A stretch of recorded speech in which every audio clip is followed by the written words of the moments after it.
को छोड़ देना है। आज तुम लोग के हिंदी व्याकरण में अध्याय 8 मैं पढ़ाने जा रही हूँ। अध्याय 8 में चैप्टर का नाम है काल। समझ गया था? अब देखो काल का शाब्दिक अर्थ क्या होता है। काल का शाब्दिक अर्थ समय।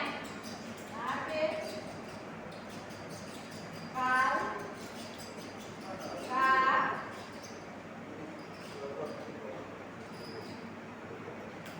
शाब्दिक अर्थ सब अच्छे से याद रखना। समय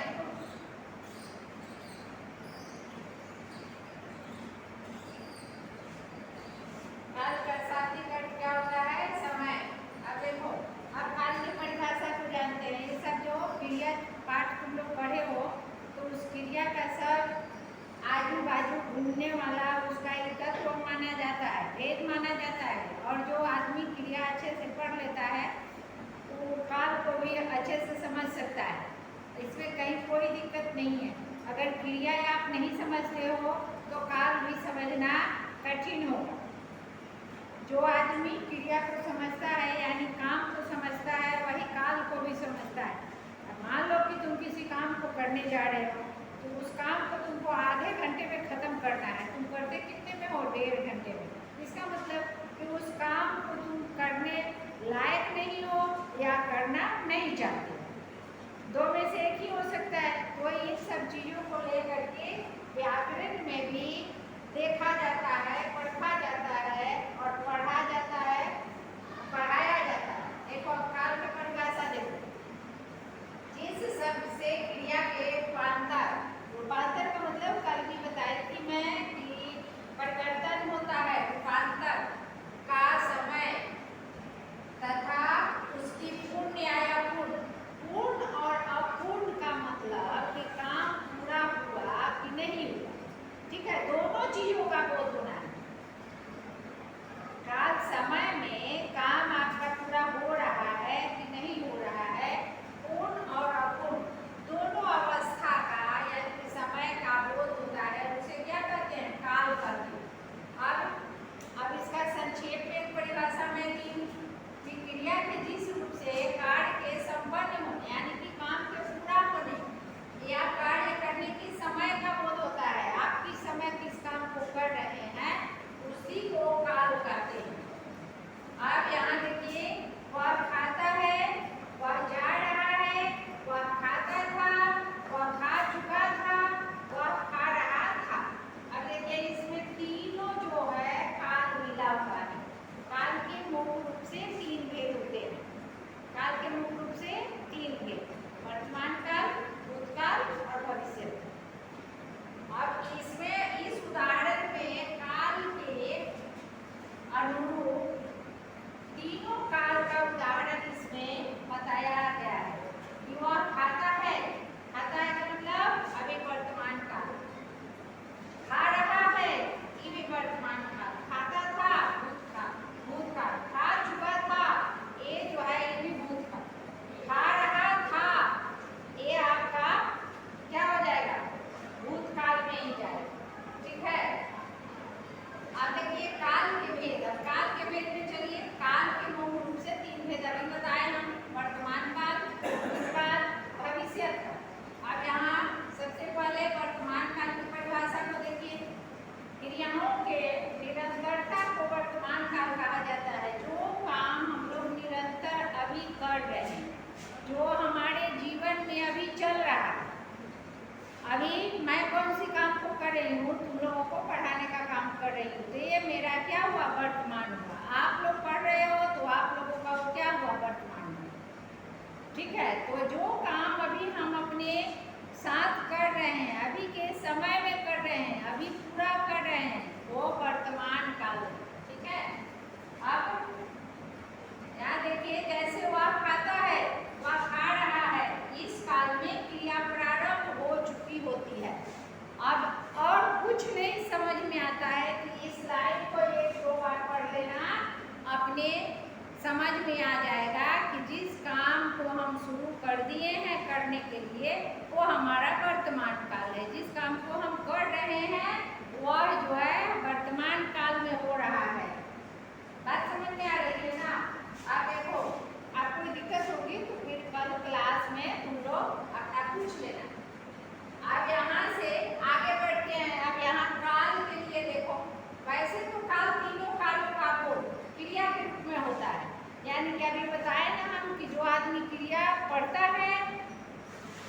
क्रिया का अध्ययन अच्छे से करता है उसको काल में कोई दिक्कत नहीं है, कि यानी कि हम जिस समय में काम करते हैं वही काल है और कुछ नहीं। कि काल का जो पहचान है वो क्रिया ही, काम ही है।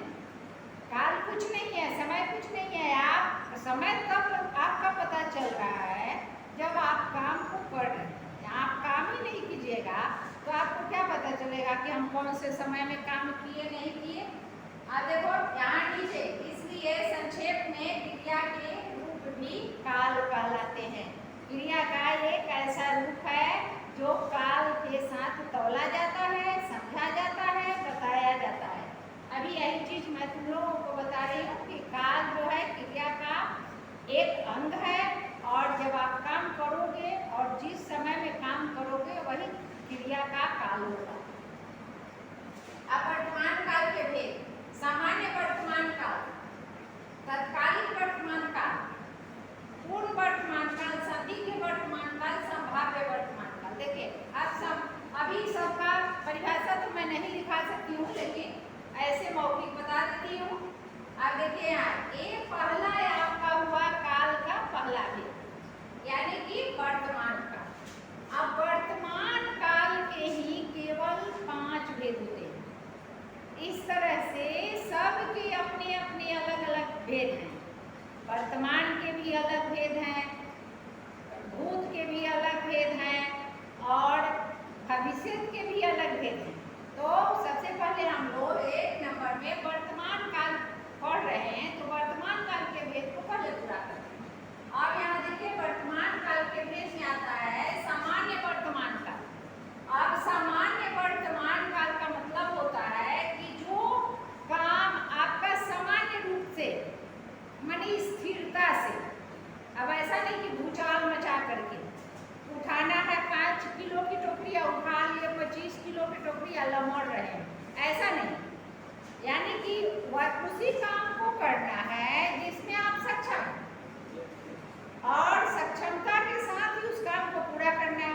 आप मान लीजिए कि आप नहीं सक्षम होइएगा तो उसको पूरा नहीं कर पाइएगा, और जब तक आपका काम पूरा नहीं होगा तब तक वो सामान्य वर्तमान काल हो ही नहीं सकता है।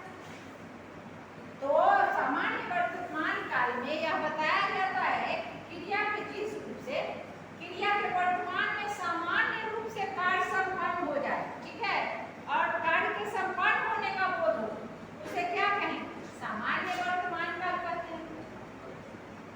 अब जैसे अर्थात सामान्य वर्तमान से यह पता चलता है कि क्रिया का प्रारंभ बोलने के समय हुआ है। तो एकदम सही है कि सामान्य वर्तमान काल का एक पहचान है कि आप जिस काम को कर रहे हैं, या बोल कर करें, पढ़ कर करें, या हाथ से करें, उठा कर करें, लेकिन जब आप उस काम को शुरू करते हैं तभी से वह सामान्य वर्तमान काल माना जाता है। ठीक है, अब इसके उदाहरण को देखिए। हवा चलती है, लड़का पुस्तक पढ़ता है, राधा खाना बनाती है, वह कपड़े धोता है, इत्यादि। अब इस वाक्य से आपको कहीं किसी तरह से कोई दुविधा नहीं होगी वाक्य को समझने में। अब दूसरा होता है तत्कालिक वर्तमान काल। अब तत्कालिक वर्तमान काल का मतलब मैंने तत्काल में तुरंत, ठीक है, आप तुरंत किसी काम को कीजिए, वो तत्कालिक वर्तमान काल का। आप तत्कालिक में आपके घर परिवार में या हम ही या कोई और आपसे कहता है कि मुझे एक पेन दो, तो आप तुरंत पेन अगर आपके पास है तो निकाल करके दे दीजिएगा। एक गिलास पानी लाओ, दौड़ करके गए, आप पानी ला दिए, कि वो जो काम भी है तुरंत होने वाला है, उसी को तत्कालिक वर्तमान काल कहा जाता है। कि यानी कि आपको कहा गया और आपने उस काम को कम से कम समय में पूरा कर दिया। मुझे एक पेंसिल लाओ, फट से बैग से निकाला, पेंसिल थमा दिया। तो कम से कम समय में जिस काम को पूरा कर दिया जाता है उसको क्या कहते हैं, तत्कालिक वर्तमान काल। आप देखिए, अब चलते हैं पूर्ण वर्तमान काल। अब देखिए पूर्ण वर्तमान काल का मतलब हुआ लंबी अवधि वाला काम, माने लंबा समय तक चलने वाला काम।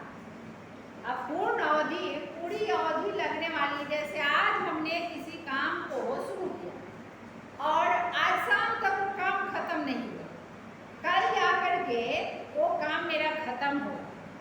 किए हुए काम को मैंने आधा पर छोड़ दिया और फिर कल उसका शुरुआत किया।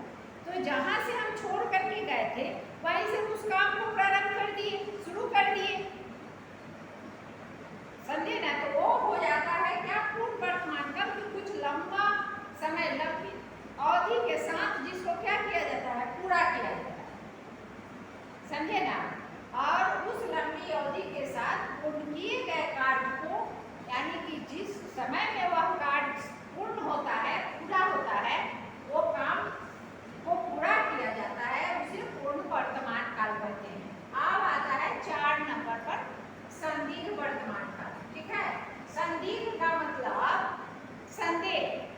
संदिग्ध का अर्थ क्या होता है, संदेह, कि आपने जिस समय में अपने काम को किया उस काम को पूरा होने में संदेह है कि काम मेरा पूरा हुआ कि नहीं हुआ, आप उस संतुष्ट नहीं है, अभी भी आपके मन में एक संदेह चल रहा है कि मेरे द्वारा किए गए काम, किया गया काम पूरा हो पाएगा कि नहीं पाएगा।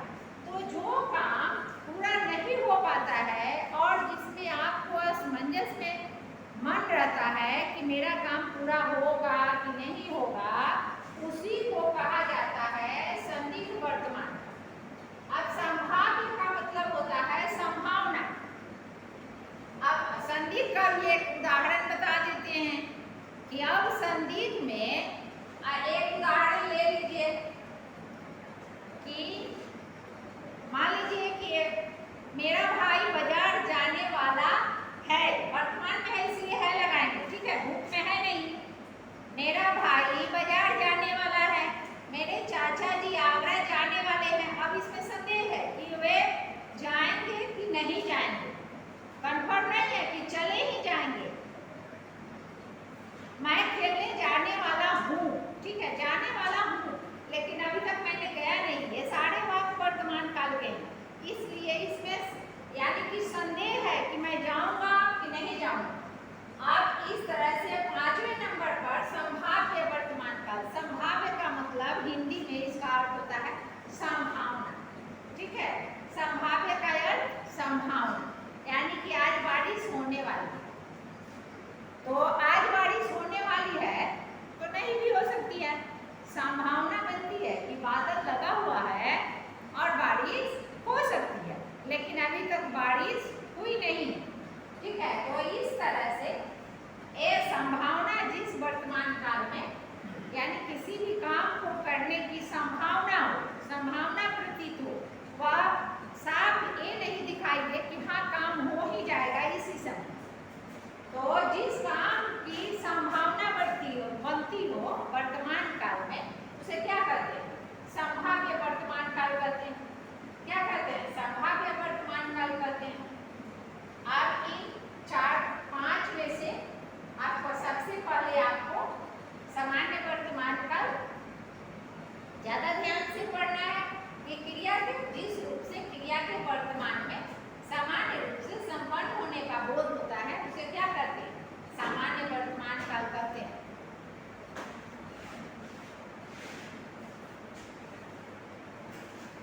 सामान्य वर्तमान काल कहते हैं, ठीक है। अर्थात सामान्य वर्तमान से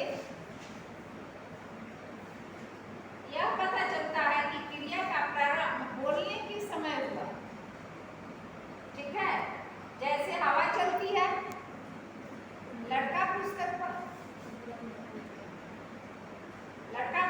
पढ़ता है, राधा खाना बनाती है, वह कपड़े धोता है, इत्यादि। तो अब आज का जो है हिंदी का क्लास उन लोगों का संबंध होता है।